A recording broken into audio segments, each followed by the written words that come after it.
So now we want to look at deriving trig functions. Now you don't have to know how to derive it to like the proof of it. If you want to, you can have a look in some textbooks. Really, it comes back to using first principles to find it.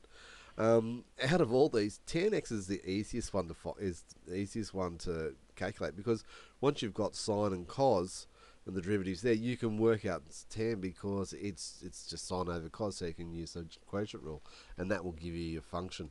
But again, looking in the textbooks, it'll show you the proof if you really want to know. But it starts from first principles there.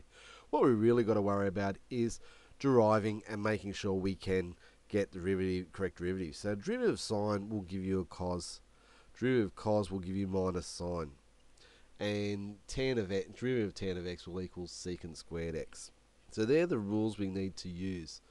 In more sophisticated form, we can use these ones.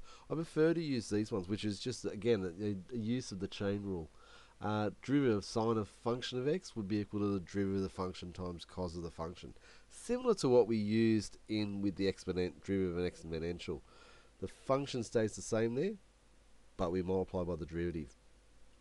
Cos will derive to minus sine, so that'll be the sine of the function of x. So the function stays the same, but changes to sine and multiplies by the derivative of the function. And tan of the function x will go to secant squared of the function and multiply by the derivative of the function there.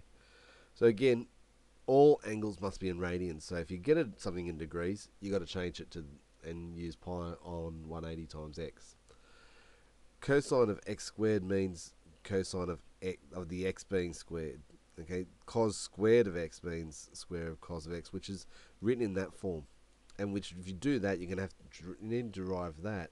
You're going to have to use the chain rule because it's got the power outside. So be careful of that. Be careful of using the product and quotient rule. Okay, you should recognize where you can use it. Similar to ones down here, x squared times sin x. That's a product rule. There's your two functions. Tan x over x is a quotient rule, so you're going to have to use it and be careful and use the quotient rule there. So all the rules from differentiation start to play a part, and we must be careful with them all.